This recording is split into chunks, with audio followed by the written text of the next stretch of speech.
Hi guys, it's Dr. Strumsness and I'm here with professional beach volleyball player Melissa Hinckley.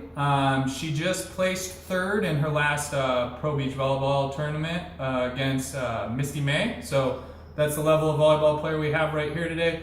And she's also a strength coach for club volleyball teams in the San Diego area. So if you need a strength coach and you're a volleyball player, you can go to 1rmperformance.com and she's your lady.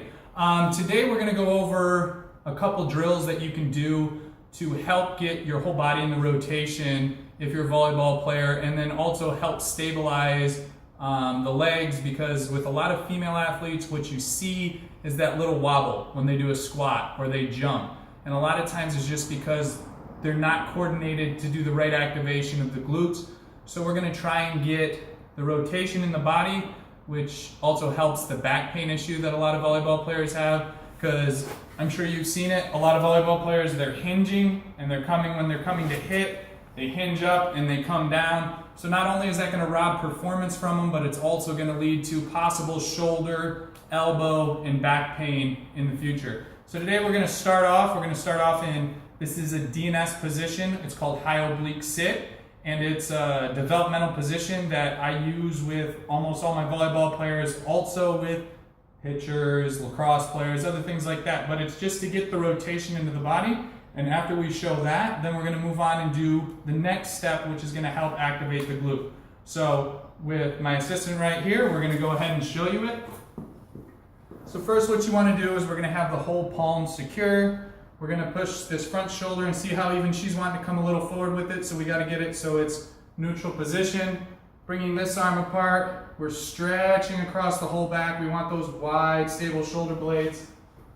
And then we're going to bring this leg up. And then what we're going to do is, as she stays stable through this whole core, she's not going to be reaching with her arm, because that's the last thing to come. When she hits that volleyball, after her whole body rotates around, then that arm comes through. So what we're going to work on with her is keeping this whole body moving in one piece and rotating around that down shoulder.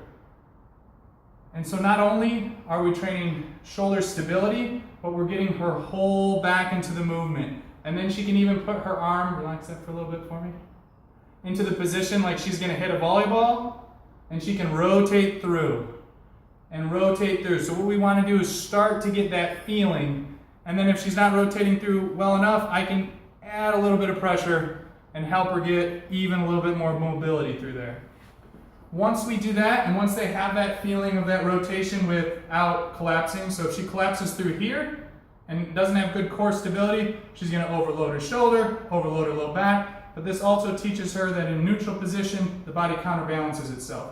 So the next step to that is, after they've mastered that, we're going to have her continue the rotation, going to have her keep this leg up. And as she continues rotating, she's going to feel pressure down through here. Core is still staying active. Once her knee pushes into the ground, she's going to raise up and then come back down. So she's going to rotate all the way around, raise up, and come back down. That's going to help her activate the glute muscles, and it's also going to help her stabilize this hip while it's in space, along with activating your adductors as well, holding everything in place.